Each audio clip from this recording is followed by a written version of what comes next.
Welcome to Retirementals, a podcast that dives headfirst into the issues facing the financial sector at the intersection of investment, technology, and financial advice.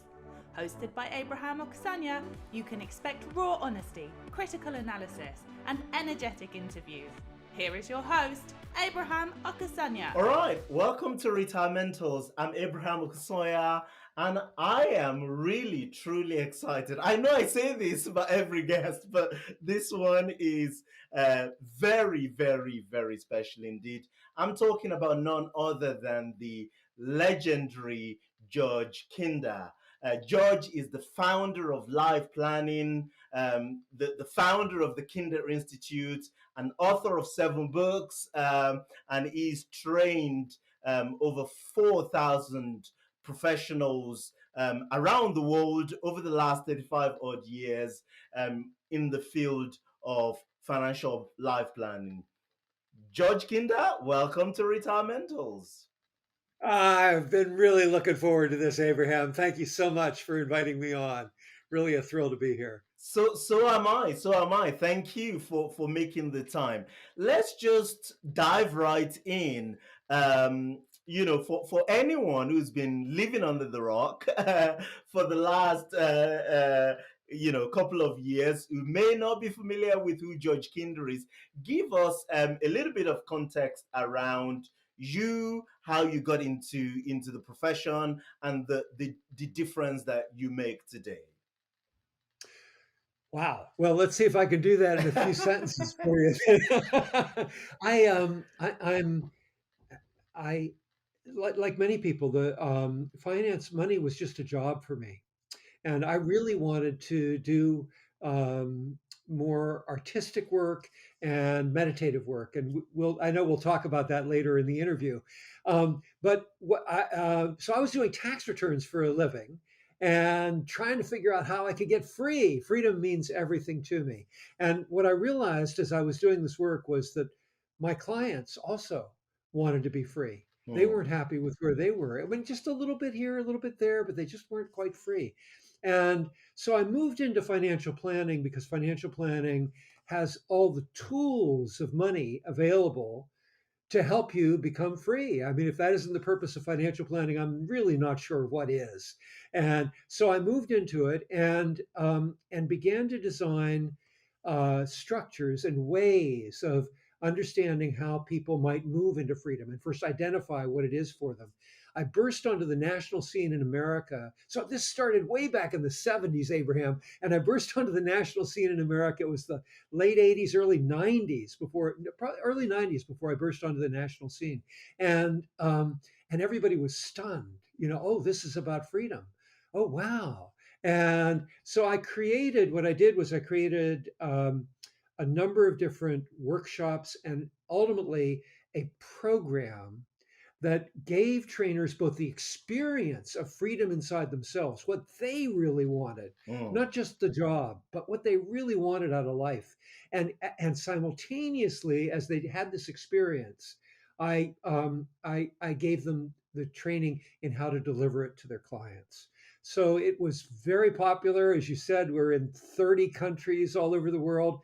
I mean, it's been a ride, really quite special and thrilling. And the UK is my favorite place to be. I mean, I know you all complain about the weather and everything. I love the weather. I love everything about the UK. So anyway, I've missed it these last 2 years because of COVID.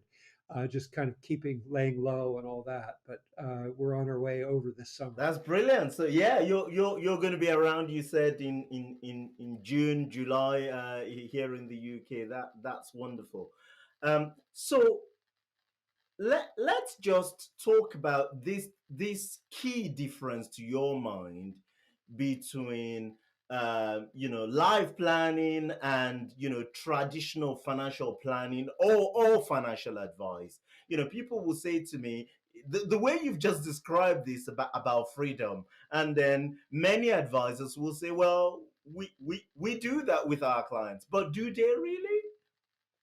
Yeah, I think that's the real question. And I would argue that absolutely there are some that are just naturally good at it, Abraham. And you and I know that. We've met them and we're astonished at their power, their wisdom, their insight, all of that.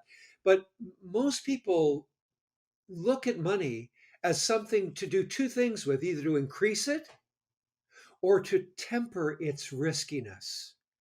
And those are the two things that a financial advisor, a financial planner specializes in. But what's worse, of course, is that so many of them are just selling.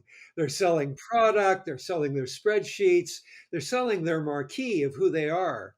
And what life planning requires more than anything, even more than this inspiration to freedom, is a profound quality to our listening so that the client goes, wow, this guy's really here for me, or this woman's really here for me, this person's really here for me. And they're stunned by it, they're taken aback by it. And we keep that listening, particularly through the first meeting. And most advisors don't know how to listen that well. I'd say that the first meeting for me, other than the final half hour where I do a little bit of special stuff, the first meeting for me is anywhere from a half hour to an hour and a half, and 90% of it is the client talking, not me talking. So that's great life planning, and so we listen really well, and that builds trust, and the client, you don't lose them. It's the whole fiduciary thing. You're clearly a fiduciary for the client, and then you move toward what what am I already hearing that really inspires the client, and you get excited about that. So we're trained in the program. We're trained to notice the slightest quality of concern or disappointment or sadness or fear or frustration and to empathize with it. That's the right thing. Not to say, hey, here's my spreadsheets, I'll show you how to do this, but to really empathize, to be there in the shoes with the client, and then to also notice what they're excited about, because that's the first hint of where they really want to go. And most advisors will never take them there. Don't ever know. Fascinating stuff. So we'll come to the program. I want to dive a little bit into the structure of the Kinder Institute and the programs, that you have for advisors. But just on that topic of the first meeting, right, with the client, you mentioned about having, the first sort of 90% of that meeting, of the 60 minutes, an hour meeting with the client doing much of the talking. What is it that an advisor will be asking to get the client talking in that meeting? What should it look like? Well, Abraham, it's so amazing because that's a really, really good question. And that we ask the simplest of questions. And I laugh because it's not so much in the question that we ask as it is in our quality of listening. So that when we ask, that I pretty much just ask one question. So, why are you here?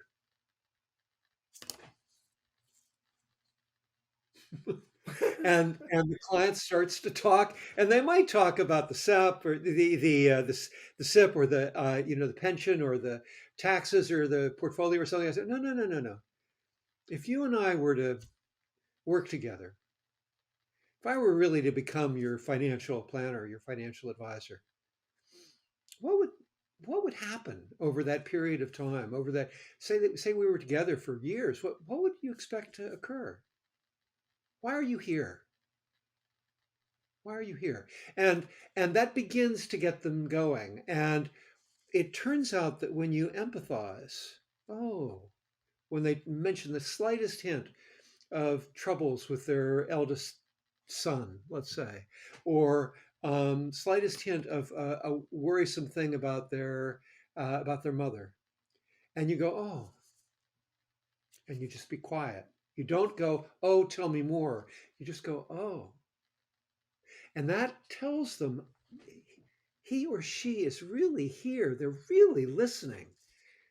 They aren't going to force me into their narrow frame of what's your mother doing. They're just going to share, they're with me emotionally. And that means I can wander there or I can leap to the thing that really upsets me. And that is that I've always been an artist and I've never been able to do it. And I've never shared it with anybody. So if we form that emotional link with the client, they'll share whatever needs to be shared. And that's what we want to hear if we want to know what freedom means to them. Now, a word from our sponsor. Nikki Heaton Jones is the Managing Director and the Chief Investment Officer at Betafolio, the high-tech, low-cost, discretionary model portfolio manager. Typical model portfolio service costs about 36 basis points. That's in addition to the funds, the platform, the advice fees. Tell us a bit about Betafolio's view and approach on fees. Well, I don't think anyone that knows us already, Abraham, would be surprised to hear me say that in a nutshell, MPS fees are too high. If you include the fund charges and the platform fee that you already talked about, we get close to 1%, I think, on average for a lot of retail clients. And that's before they start paying for the financial plan, which is the part of the service that will ultimately add the most value for them in their advisor relationship and experience. My view on fees and Betafolia's view on fees is that they have a real impact on client outcomes that needs attention. And that's why we're building a scalable solution with technology that will allow us to keep costs low. And I think we also should consider the impact of these fees on advisors' businesses too. Advisors need to make a profit from their work. They need to have a viable business, and their cost bases have been rising because of regulation, and the more cost they have to pass through to their clients for overcomplicated services in turn puts pressure on the advisor's own fees and ultimately makes it not possible for them to run a good business. So fees are really crucial, and I'm really happy that we're in a position to be having a positive influence on the trends in the market. Good stuff. Thank you, Nikki. The thing I hear from advisors often is that, we're financial advisors. People come in to talk to us about their pensions and their investment. We if we're going to be talking to them about freedom and these big things going on in their lives, first of all, we got to seek permissions from them to talk about these things, because they might not want to talk about it. And secondly, are we really equipped and trained to be able to have this conversation effectively? Yeah, the answer to the second question is no, they're not. They're not trained. Many of us are equipped. Many of us have intuitive way of understanding listening, but they haven't been trained. And the first thing is why are clients coming in? Why on earth would you go to a financial advisor just to talk about figures and facts? I mean, yes, we do, but why do we do that? And the answer is pretty clear. You look at the newspapers you read. Who is it that they're quoting? It's all big product companies that are kind of defining what it is that you're supposed to talk to your financial advisor about. And the product companies want to sell you the product. They don't care about your freedom. They aren't really interested in who you are as a person. That's the difference that a great financial advisor, a great financial planner, a great life planner makes, is that I care about you as a person. And so when the client comes in, they're thinking all this money stuff. But you know what? The first time they come in to see you, most of them, whether they're riding an Uber in or taking the subway or driving in or walking in, they're thinking, oh gosh, I'm going to see Abraham. I've heard a lot of good stuff about him. well, I really want to tell him about this piece of my life, that I really want to do this. And gosh, I hope I can get there with him.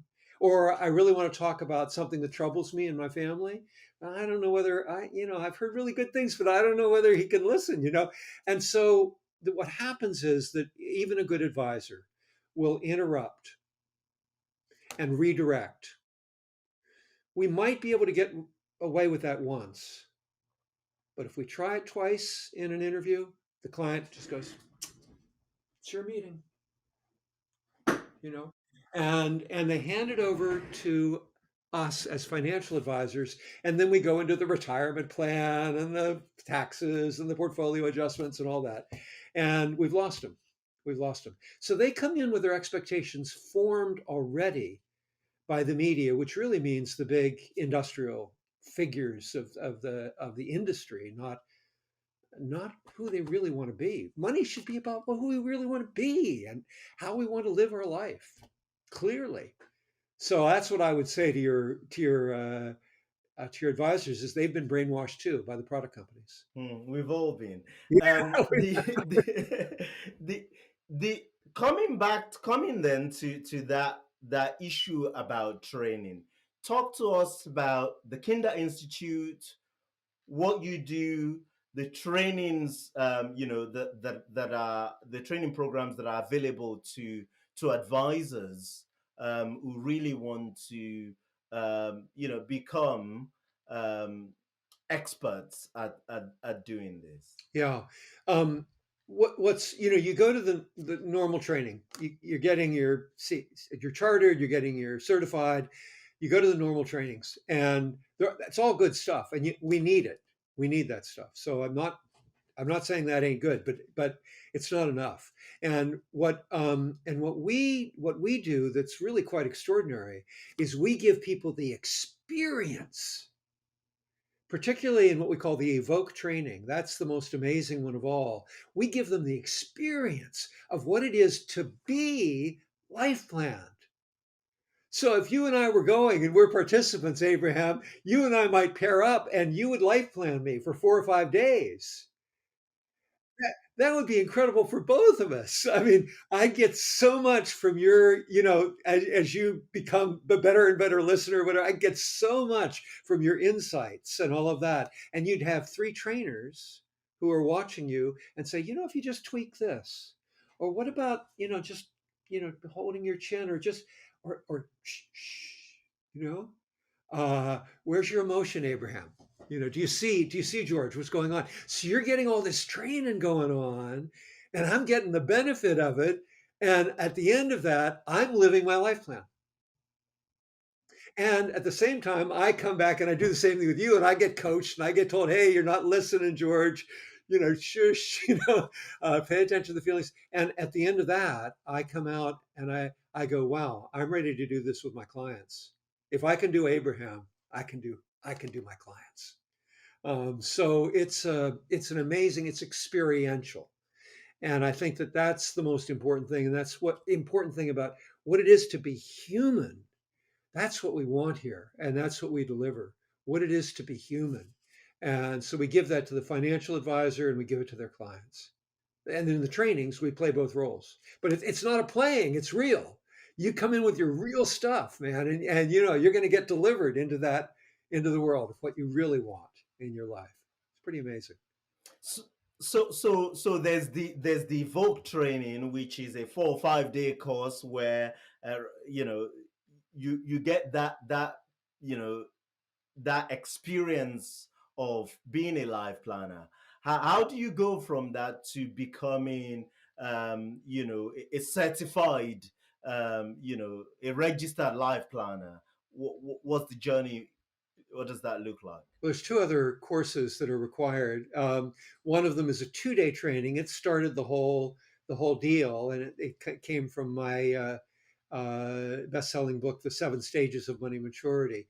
So there's a 2-day workshop on that, and then in addition, there's a 6-month mentorship where you get together with a 10 or so other planners moving toward the registered life planner designation, and and you dive into doing casework with your clients and reporting on it to people and getting feedback on how you're doing. So there's kind of a 6 month mentoring of your process, and then after that, we ask people to take ongoing courses every couple of years so that they're still doing it. They've got their thing down. So that's really what the program is. Yeah.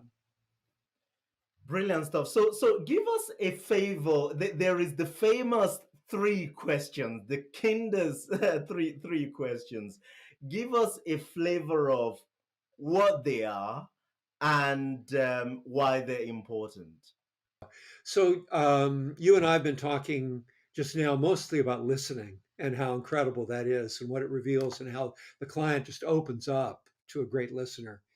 I mean, think about that for a moment. Abraham, you're going into a meeting, and do you want someone to tell you about all the tax stuff and all that stuff? Or if they really listen to you and then bring it up, wow, what an incredible relationship that is. So, anyway, after that listening meeting, which is where you establish trust and the true kind of fiduciary nature of I'm really here for you, the next meeting, you pick up on some of the clues that have happened in the first meeting as to what inspires the client, but you also ask them three questions.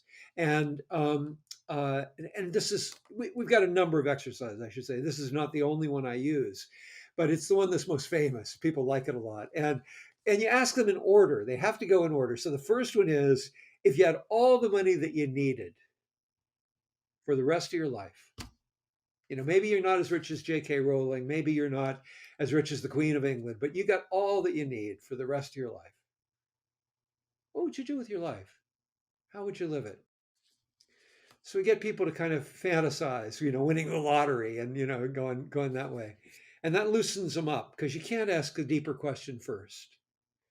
So then we go to a much deeper question. It's life and death, really. You ask the client, so here the scenario is that you go to see your physician, your doctor, and he or she says to you, I'm so sorry, but I've got some bad news. There's some good news in there. The good news is you're going to live the rest of your life with all the health that you're feeling right now. But the bad news is that you only have 5 to 10 years left to live. And you won't know the moment of your departure. You'll live at least 5, but not make it to 10. So now the question is, what would you do with your life? How would you shift things? How would you live your life? So you can see that's much more reflective. People more often than not bring up more legacy oriented issues, and certainly family comes up a lot for people. Third question goes deeper still. And here, it's similar setup. You're going to see the physician, and she says, hey, we blew it. You've had a rare ailment, and it's come to term. I'm terribly sorry to tell you that you only have 24 hours left to live. And the question is not what you would do with that time. So it's a different question. The question is reflecting on all your anticipations, all your dreams of freedom that had come up for you as to what you would be doing, who you would be, what you would accomplish. The question is, what did you miss? Who did you not get to be? What did you not get to do? And the surprising thing there is that a lot of those things come up and they don't sound like they have anything to do with money. But the surprising thing is that that's where the life plan primarily lies, because it's life and death. And it's what's really most important to us of all. It really is the legacy. What did I miss? Who did I not get to be? Well, I want to deliver that for every client that comes into my office. I want to deliver that into their life. And there are obviously there's some tricky things that can come up where it can't be delivered. And we work as part of the training as we train, well, how do you get as close to that as you possibly can? But that's what and what happens when a client gets that is that suddenly they're on fire. They have so much more energy and vitality in their life. that they deliver things that they thought they wouldn't be able to deliver for years. And we try to deliver this dream for them within a couple of years, within anywhere from a month to 3 years, within a very short time frame. So that's a very important piece of it, to have a short time frame to deliver something extraordinary for the client. Incredible, incredible stuff.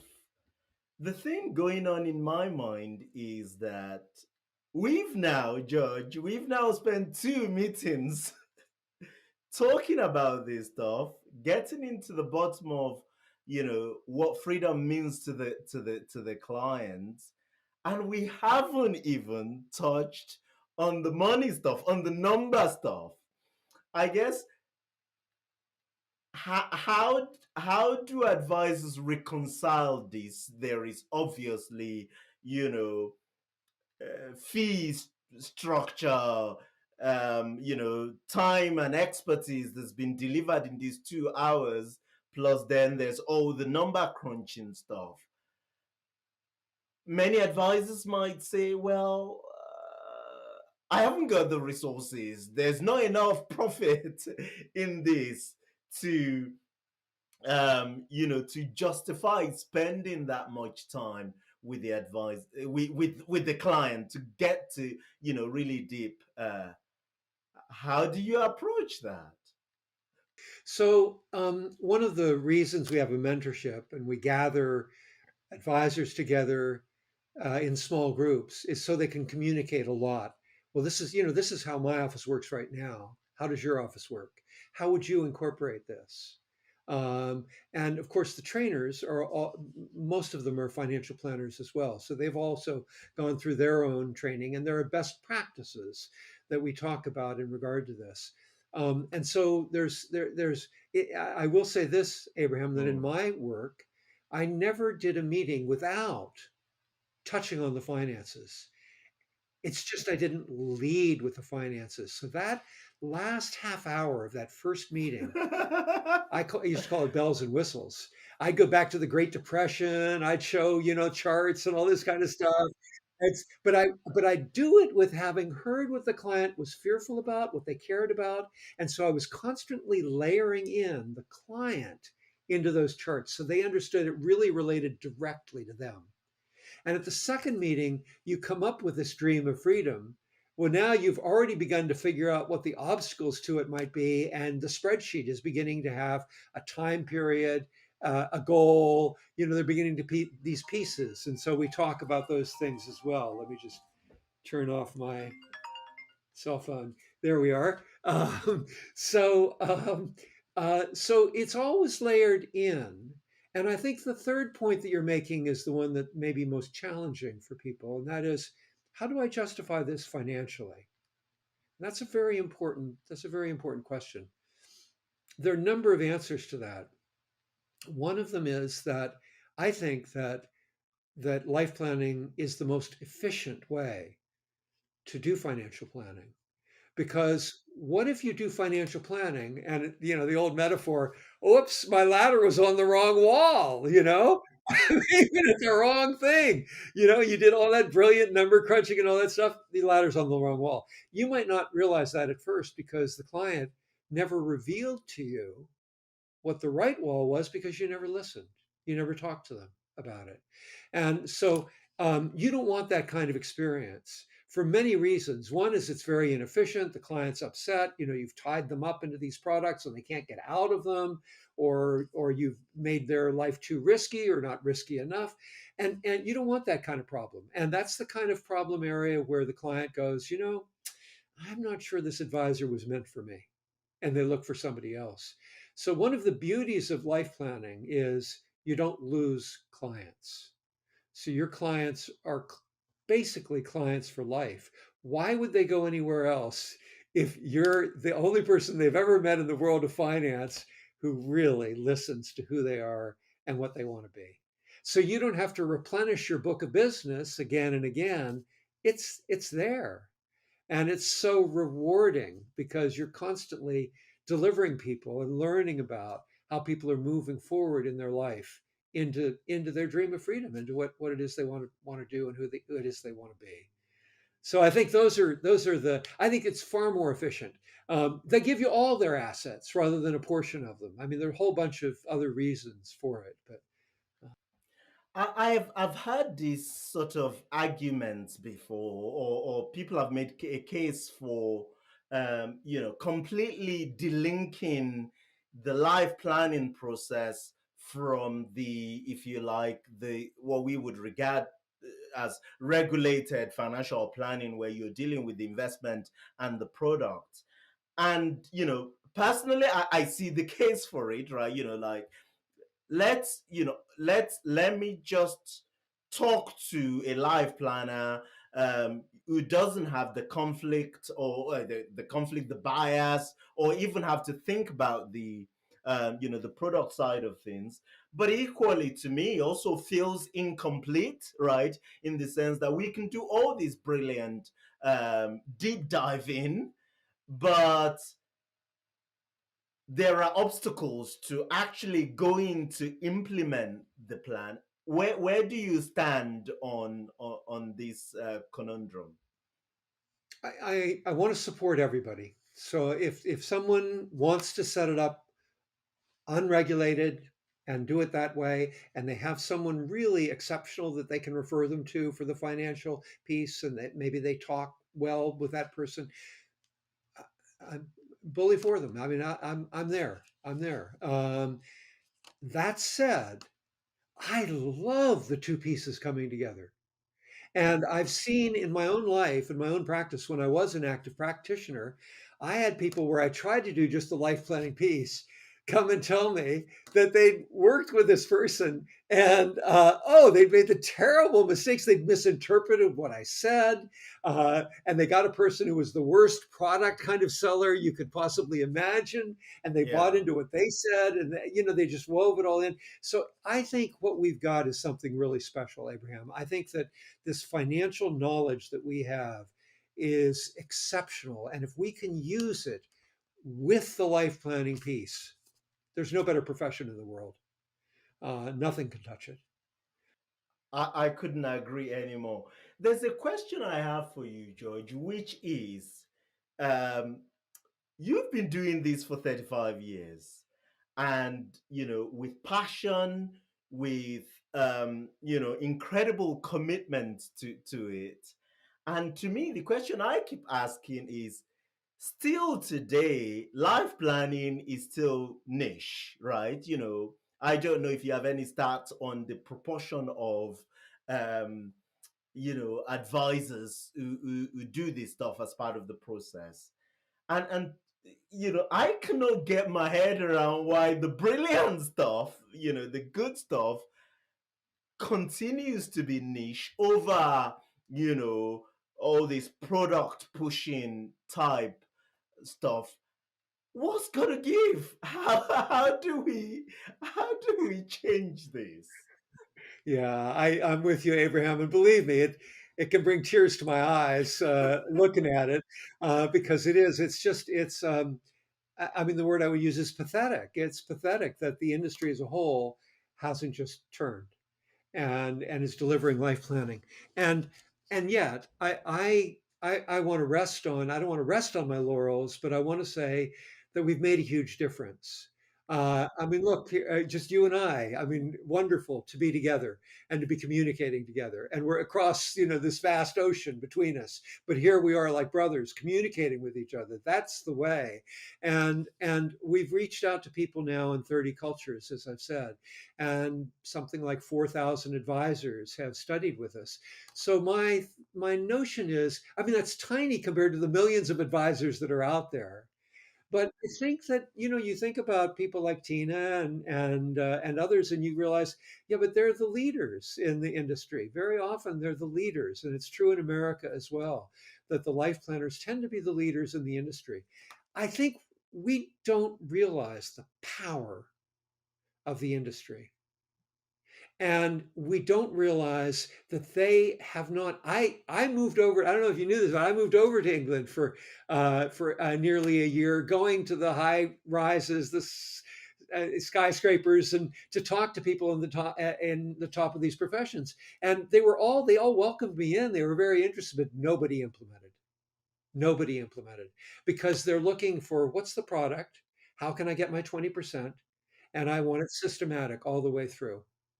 And their feeling was they didn't see how they could do that with this. I think they could, but I think we just keep going at it, Abraham. People will make the change happen, and numbers are increasing.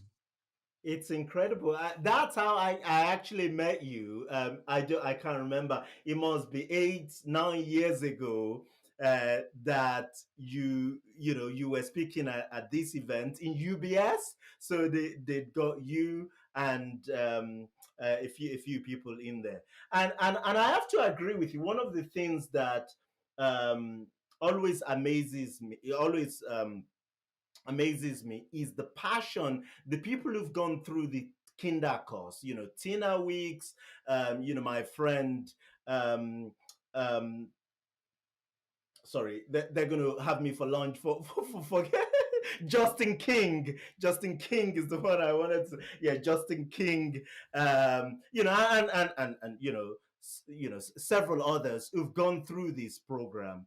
They always have passion to take it beyond them and their practice and to share the ideas, not just and their clients, but to share the ideas with other planners. So to me, what always comes to mind is that you've lit the torch, so to speak. I know that's a title of one of your book, Lighting the Torch. But this idea that there is even people who aren't financial planners. My friend Deepo went through some of the program, and they always take it with passion to spread the word, so to speak. So I guess in that regard, the profession is in good hands, so to speak. I think so, and they are inspired, and their energy will speak volumes all over the place and all over the world. So I think there's a saying here in America, maybe it was in China that this started, that the oxen are slow, but the earth is patient. Mm. And we need to be like the earth in a way and have patience. But the truth is that inspiration, it's that fire that we want to keep moving. And yeah. So, in trying to wrap this up, I know that you really truly believe that these principles of life planning can impact the world beyond money, in ways beyond money. And you wrote a book about this, the Golden Civilization. Just lay it out there as briefly as you can, how you think that life planning and some of these principles can transcend the work that we do with individual clients. Yeah, great, Abraham. And I do want to say that I'm not sure. I should have looked up the numbers, but we're we're somewhere close to 100 registered life planners in England and in the United Kingdom, with hundreds who have taken the 2-day program, some of our Mm, programs. So the numbers are good. The life planning really starts with listening, and then inspiring, and then getting to work and making it happen. And one of the things I realized a few years ago, I mean, we're feeling it right now. Oh, what a terrible time for humanity to be going through. mm, Who would have thought the 21st century that we would see another war, mm, significant war mm, in Europe, mm, mm, and be worried about the planet and be worried about democracy and democratic freedoms? Who would have thought? mm, So I wrote a book realizing that it's time to life plan civilization.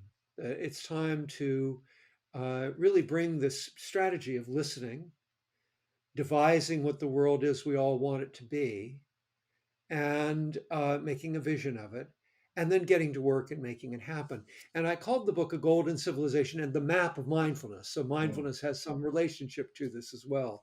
It's one of my favorite things, mindfulness, and the practice. But I went all over the world, many places, and then COVID came along and stopped me, so I couldn't travel so much anymore. Still did a lot of Zoom calls, but I went to Mumbai. I went to very poor areas. I went to richer areas. I went to Tokyo and Singapore and all across Europe and all across the States. And we had other people who went down into Africa and I worked with people in South Africa, and what I did was I asked the groups that I gathered. I said, "Vision for me. Tell me what a golden civilization would be like." And what was really interesting, Abraham, even here in America, where we're like this, polarized, right? Whichever side you were on, they said the same thing. They said it would have a lot of kindness in it. It would have compassion. It would have vitality. It would have much less inequality. Mm. Democracy and democratic freedom would be everywhere. We wouldn't have racism. We wouldn't have propaganda. We wouldn't have false news. We wouldn't have bigotry. We wouldn't have corruption. There it Mm. is. And people said that wherever I went, whether I went to a civilization that was more fraught with their democracy or 100% in, they all said the same thing. And you just go, wait a minute, if we all want this, why don't we just make it happen? And so that was my notion, was let's get together and craft that vision, make it, blare it with our trumpets loud, and get everybody saying, yes, let's make it happen. And then get to work on it. So that's kind of my vision, and it's one of I'm doing a number of things to kind of promote that kind of thing, including something called a fiduciary standard for all corporations and governments, involving the planet and democracy as well as clients. So I think there are ways of doing it, and good people, you and I, we just need to keep getting out there and saying, why don't we do it? Why don't we do it this way? Let's all come together and make it happen. So I think the more energy we put into it, the more possibility there is of it happening. Just inspirational stuff. George, where can we find you? We know we're gonna shout about it. You're gonna be in the UK in summer. Everyone knows that. But where can we find more about you? And your work. So I want to say that about the summer. The summer, it's mostly going to be vacation with my kids. So just so you know, it's not going to be a lot. But Kathy and I are serious. We love the UK. We're going to be spending close to half our time in the UK, and we've already plotted it out starting in March of next year. So maybe February, March, April, May, June, and July next year. Watch for us, and then we'll be doing programs and that kind of thing. But the two websites, the financial website that most of your audience would be most interested in is the kinderinstitute.com website. But I'm doing a lot of stuff on my own now. I mean, it's all integrated. I'm, still very active with Kinder Institute, but I'm really living my life, the life I've always wanted to live. So that life that wanted to be an artist and wanted to live more spiritual and more mindfulness, I'm doing it. And if you go on georgekinder.com, you'll find that I'm now giving. I couldn't make a living at it, so I'm now giving these beautiful photographs laced with poetry, nature. It's an environmental book. It's a book about practicing mindfulness in nature and using nature as our teacher, our environment as our teacher. And it's beautiful. You can get it for free in your inbox on a weekly basis. And I'm doing it, poetry and photography every day of the year. So you'd have something for every day. But I started with my weekly edition. So georgekinder.com, you'll find a protest album that my daughter London and I sang and wrote together. So there's lots of stuff, man. I'm having a great time, the time of my life. So those would be the two sites to look for, Abraham. Just incredible stuff. You've all known George Kinder, the father of life planning, but now I give you George Kinder, the artist.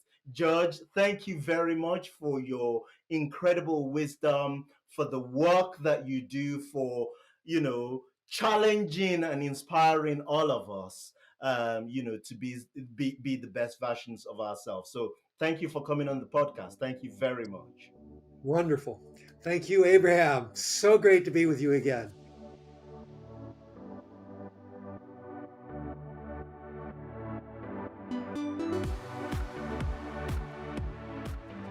I'll be remiss if I don't thank my incredible team who worked very hard to put this program together. Thank you very much, guys. I'd like to thank our sponsors, Timeline app, the retirement planning software, and Batefolio, the high-tech, low-cost flat fee model portfolio manager.